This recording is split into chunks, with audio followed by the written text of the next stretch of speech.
Paz do Senhor, pessoal. Seja bem-vindo a mais uma aula. Hoje é a aula número 13. O título é A Batalha do Crente, Como Enfrentar o Inimigo. Vocês vão perceber que durante essa aula, ela vai ser uma continuação da aula anterior. Tá? Então, nessa aula, vamos ter aqui, vamos aprender, vamos edificar com esse tema tão importante. Qual que é a justificativa para a gente fazer essa aula? Primeiro, em Salmo, capítulo 119, versículo 9, nós vamos ver que o salmista diz o seguinte: com que purificará o seu caminho? Com que o jovem purificará o seu caminho? Faz uma pergunta. Né? E para responder essa pergunta, ele responde baseado na luz do Espírito Santo, observando-o conforme a palavra de Deus. Ou seja, toda pessoa que busca uma orientação divina e estuda a palavra de Deus, a Bíblia Sagrada, ela vai ter uma melhor clareza do que ela deve fazer em relação à batalha espiritual. O texto base nosso está em Efésios, capítulo 11, versículo 12. Eu gostaria que você agora faça uso da sua Bíblia, pode ser a Bíblia impressa, pode ser a Bíblia eletrônica, e então nós vamos fazer uma leitura aqui juntos. Então, Efésios, capítulo 6, versículo 11 até o versículo 12. Revesti-vos de toda a armadura de Deus, para que poderes permanecer firmes contra as ciladas do diabo. Versículo 12. Pois não é contra a carne e sangue que temos que lutar, mas sim contra os principados, contra as potestades, contra os príncipes do mundo destas trevas, contra as hostes espirituais da iniquidade nas regiões celestiais. Essa tradução aqui que nós lemos agora está em a tradução de João Ferreira de Almeida, revista e corrigida. E nós temos aqui, então, uma referência importante de que o cristão ele deve, então, numa luta espiritual, se revestir de armaduras espirituais. Na revista que nós usamos, Entre os Céus e a Terra, nós temos uma leitura diária com 7 referências. Nessa leitura diária aqui, na quarta-feira, nós temos uma leitura em 2 Tessalonicenses 3,3, que eu quero fazer referência aqui, que é como se fosse uma pílula de força. Então, durante a semana, você deve ter lido essas referências e ter ali com a palavra de Deus influenciou a sua vida de forma positiva. Então vamos lá para a primeira leitura. 2 Tessalonicenses, capítulo 3, versículo 3. Mas fiel é o Senhor, o qual vos confirmará e guardará do maligno. Na sexta-feira nós lemos em 2 Coríntios, capítulo 11, versículo 3. Mas temo que, assim como a serpente enganou a Eva com a sua astúcia, assim também seja de alguma sorte corrompidos os vossos entendimentos e se apartem da simplicidade e da pureza que há em Cristo Jesus. Então, como vocês vão vendo aqui nessa leitura diária, ela vai nos dando informações importantes também de como nós devemos proceder caso nós venhamos a perceber que estamos sendo afligidos pelo inimigo em algum momento. E uma última referência aqui em Efésios também, no capítulo 6, versículo 12. Pois não é contra a carne e sangue que temos que lutar, mas sim contra os principados, contra as potestades, contra os príncipes do mundo destas trevas, contra as hostes espirituais da iniquidade nas regiões celestiais. Então, nessa leitura, vocês vão observando a importância e o direcionamento que Deus faz em relação ao cristão, de quem realmente é o nosso inimigo. Então, nosso inimigo não vai ser o seu vizinho, não vai ser o seu amigo de escola, não vai ser o seu colega de trabalho, não é o seu irmão nem a sua irmã. O seu inimigo é um ser que vive em regiões celestiais, é um inimigo espiritual. Qual é o objetivo dessa aula? Primeiro, entender que Deus nos tem capacitado para trabalhar e batalhar contra Satanás, nosso inimigo, por meio de Jesus Cristo, pois com ele somos mais que vencedores. Segundo, melhorar o relacionamento com Deus e assim fortalecer-se para enfrentar as batalhas contra o inimigo. E terceiro, estar constantemente vestido com a armadura de Deus e pronto para superar e resistir a qualquer investida de Satanás. Bom, nesse primeiro tópico, então, que é discernir as ações do inimigo, nós já tínhamos até na aula anterior falado bastante sobre essa questão. Mas na descrição do vídeo, vocês vão ver que existe um material e vocês vão fazer uso. Lá nesse material tem a descrição, um gráfico que vai mostrar melhor para vocês a atuação desse inimigo no mundo que nós estamos.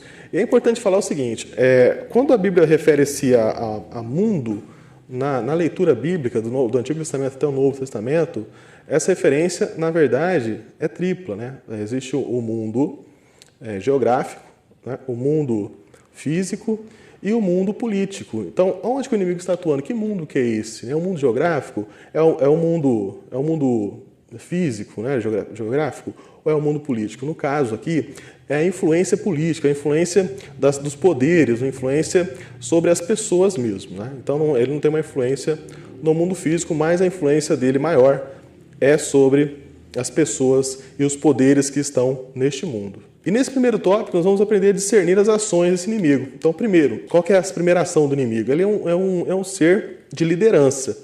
Então, ele vai atuar nas maiores lideranças, ou em qualquer liderança, porque ele tem o intuito, a ganância de estar em liderança. Se você quer observar isso na Bíblia, fazer uma referência direta, em João, por exemplo, capítulo 12, versículo 31, e também em João 16, 11, vocês vão ver que ele é um ser que busca, que é de liderança. O inimigo, o nosso maior inimigo, como nós vimos na aula passada, ele é Lúcifer, né? Ele é Satanás. Ele é um ser que lidera todos os anjos. Então ele está nesse patamar aqui. O segundo fator aqui importante a ser observado das ações do inimigo é que ele gosta de riqueza, de glória, né, do mundo. Então ele vai aparecer aqui sempre oferecendo alguma coisa para as pessoas. Em Mateus, no capítulo 4, versículo 8 ao 9, nós temos ali uma referência à tentação de Jesus no deserto. E aquela tentação, vocês vão ver que o inimigo ele aparece e oferece várias coisas para Jesus ali em um certo momento. Existe um escritor, que é o Matthew Henry, ele que faz um comentário bíblico há 300 anos atrás, que diz o seguinte: se alguma vez esse inimigo, Satanás, ele apareceu como anjo de luz, essa vez foi no deserto com Jesus. Ele se disfarça de anjo de luz e tenta enganar Jesus, né?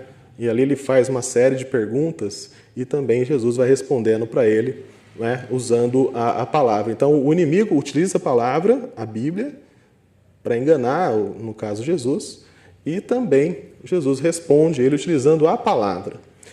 Então a nossa luta ela é muito semelhante a essa que Jesus travou no deserto. Terceiro ponto, ações do inimigo.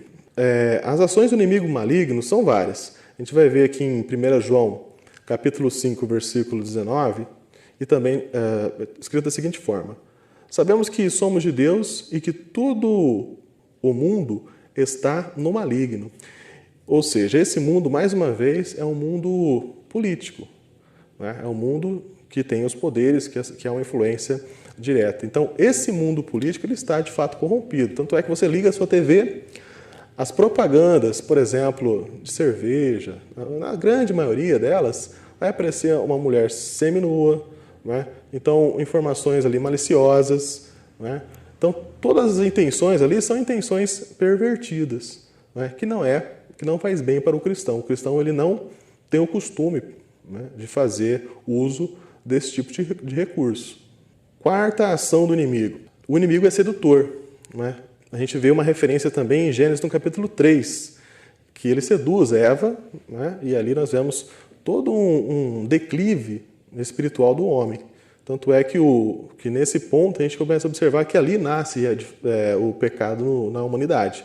O pecado na humanidade surge ali do erro de Adão e Eva. E também em Apocalipse, no capítulo 2, versículo 9, nós temos a seguinte referência: conhecendo as tuas obras e tribulações e pobreza, mas tu és rico, e a blasfêmia dos que se dizem judeus e não o são, mas são a sinagoga de Satanás. Ou seja, existe, infelizmente, situações que as pessoas se deixam levar por ações que entristecem Deus. E essas ações é que vai dizer se a pessoa ela é de Deus ou se é uma pessoa que não é de Deus. Então, as ações dizem muito, né? Que tipo de pessoa que é essa pessoa. Em Apocalipse, no capítulo 20, versículo 10, nós temos uma outra referência importante. Diz assim a palavra de Deus: e o diabo que os enganava foi lançado num lago de fogo e enxofre, onde está a besta e o falso profeta. E de dia e de noite serão atormentados para todo o sempre. Então, aqui já é um momento de condenação do nosso inimigo final. Nós dissemos na aula anterior, e agora nós estamos reforçando, né, utilizando o versículo bíblico, que o inimigo vai ser destruído. Ou seja, Deus vai jogar ele numa prisão eterna, que é o lago de fogo, e ali eles vão ficar aprisionados para sempre. Mas em Apocalipse ainda, nós temos uma outra referência, que é antes dessa condenação final do inimigo, em que ele vai ser lançado, solto, no mundo, após aprisionado, ele vai ser lançado após o milênio, ele vai ser lançado no mundo e ele vai continuar tentando as pessoas. E essa referência é interessante porque nessa leitura, nessa interpretação teológica até, a gente vê que ele consegue enganar muitas pessoas de novo e fazer um regimento de exército contra Deus. Então, é interessante a gente fazer a leitura e pesquisar, a gente começa a ver que, na verdade, o problema não é só o maligno, né? Ou seja, um povo que já tinha sido evangelizado, já tinha passado pelo milênio, conhecendo Cristo, mais uma vez, ainda assim se deixou levar por uma influência satânica. Então, a gente vê duas coisas aqui. Primeiro, que ele é muito poderoso, né? Ele consegue influenciar as pessoas com uma certa facilidade. E, mesmo assim, as pessoas, mesmo conhecendo a Cristo, elas são enganadas de novo. Então, existe um terceiro poder aqui, que nós vamos citar, que é o poder humano, da decisão. O ser humano ele tem a possibilidade de decidir, mas, por uma influência negativa, ele acaba sendo seduzido ao erro. O quinto exemplo de ação do inimigo, em 2 Coríntios capítulo 11, versículo 3, e também em 2 Coríntios capítulo 11, versículo 14, diz assim: "E não é maravilha, porque o próprio Satanás se transfigura em anjo de luz." Ou seja, mais uma referência aqui, que para ele fazer a sedução, ele se transforma em anjo de luz. Ou seja, se você me perguntar, professor, quer dizer que o diabo ele pode entrar numa igreja? O que você acha? Você acha que ele pode entrar numa igreja? Ele pode entrar numa igreja, tá? Ele pode entrar em qualquer lugar desse mundo. Tanto é que a gente vê referência no Antigo Testamento, em Jó, nos profetas, em alguns outros lugares, que ele está entrando junto com os anjos também no céu, não é? Então, ele é muito astuto. Tópico 2, vestir-se com a armadura de Deus. Então, como que nós vamos trabalhar aqui e vencer o inimigo? Primeiro, cinto da verdade. Você, além de orar, além de a gente jejuar e buscar a Deus como nosso maior fonte de inspiração, fonte de luz e defensor, Deus nos capacitou com uma série de armadura, uma armadura espiritual. Essa armadura ela tem vários equipamentos: cinto da verdade, couraça da justiça, coturno do evangelho, escudo da fé, capacete da salvação e espada do Espírito. Então, todo esse equipamento é importante para que a gente venha usar ele de uma forma sábia. Então, por exemplo, o cinto da verdade, 2 Coríntios capítulo 3, versículo 8. Porque nada podemos contra a verdade, porém a favor da verdade. Então é importante, o cristão tem que sempre falar a verdade. Você não vai encontrar um cristão verdadeiro que usa da mentira como forma de viver. Couraça da justiça. Quando a gente fala de justiça, hoje em dia o termo justiça fica um pouco vago, né? O que é a justiça? Existe um escritor chamado Chaim, utilizando aqui o dicionário filosófico de Moura, ele diz o seguinte: para definir justiça, existe pelo menos 6 formas básicas que o mundo hoje utiliza. Primeiro, para cada um o mesmo, né? Seria justiça. Se cada um tiver a mesma coisa, é uma forma de justiça, uma forma de ver a justiça. Segundo, a cada um segundo os seus méritos, uma meritocracia, né? Hoje em dia, até dentro da igreja, a gente vê o conceito de meritocracia. Ele está fazendo o correto, então ele vai ser abençoado, ele pode ser abençoado. Mas não é só isso. Terceiro, a cada um segundo as suas obras, né? Faz alguma alusão aí à Bíblia até, inclusive. Quarto conceito, a cada um segundo as suas necessidades. Hoje a gente vê, por exemplo, nesse período de pandemia, as pessoas que têm mais condições financeiras, maior condição financeira, contribuindo de uma forma maior do que as pessoas que têm menos condições financeiras. Então, cada um segundo as suas necessidades. Quinto, cada um segundo a sua posição social, né? Ou a cada um segundo, sexto, né? Cada um segundo a atribuição da lei. Então, o conceito de justiça ele é muito amplo. Então, se a gente observar aqui, existem pelo menos 6 conceitos aqui que podem definir o conceito de justiça. Mas na couraça da justiça, quando Deus usa isso, ele usa dizendo que todo o que foi combinado, ensinado, o que está na Bíblia, tudo aquilo será cumprido. Isso é justiça de Deus. Coturno do Evangelho, o Evangelho da paz. Se você ler, por exemplo, em Efésios capítulo 2, 17, você vai ver essa referência direta aqui. E outra coisa importante, você quer vencer o inimigo, sua vida, o seu andar, o seu agir. Quando você estiver caminhando, você tem a condição de olhar para o que foi feito e ver que tudo o que você fez está de acordo, você vive com seus vizinhos em paz, você vive com seus familiares em paz, você vive com seus amigos em paz. Ou seja, a sua vida ela está direcionada para isso. Então, isso é o contorno do Evangelho da Paz, além de você pregar o Evangelho. Escudo da fé. Na guerra, o escudo é fundamental para você se defender contra as astutas ciladas do inimigo. A gente viu na aula anterior também que o inimigo está ao derredor, né? Atacando dardos, flechas, para conseguir atingir você. Se você tem um escudo, você consegue desvencilhar desse inimigo. Como fortalecer meu escudo? Mais uma vez, orando, jejuando, você vai fortalecer o teu escudo. Capacete da salvação. A convicção que você tem de que vai ser salvo. Vou aproveitar e fazer uma pergunta. Você tem certeza da sua salvação? Então pense. Né? Se você tem certeza da sua salvação, você está tranquilo, é porque você está usando o teu capacete, o capacete da salvação. Você tem convicto, você conhece Jesus e você vive uma vida do Evangelho. Isso é importante. E, para finalizar, o Espírito, a espada do Espírito. É a única arma aqui que é de ataque. Se vocês lembrarem da leitura anterior, em Mateus no capítulo 4, vocês têm aquela figura de Jesus, né, argumentando ali, e o diabo tentando argumentar com Jesus, e tentando convencer Jesus de o adorar. Jesus responde utilizando quem? A espada do Espírito. Então você não vai sair por aí com uma espada de verdade, né, tentando acertar todo mundo. Você vai usar a espada do Espírito, tá certo?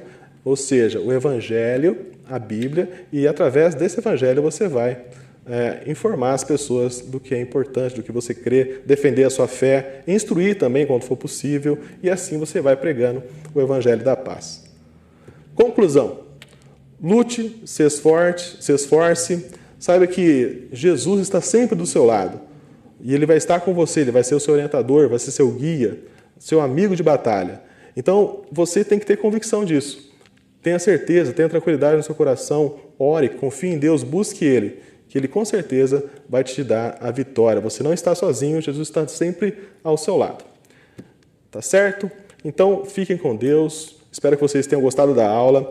Quero aproveitar nesse momento, colocar um link aqui para vocês, principalmente o pessoal da Jubrac, adolescentes. Quem quiser fazer um uso desse recurso, na descrição do vídeo vai ter um link aqui para você usar. E no domingo, 2 horas da tarde, vai ter um link ao vivo para vocês tirarem as suas dúvidas. Sucesso, até a próxima!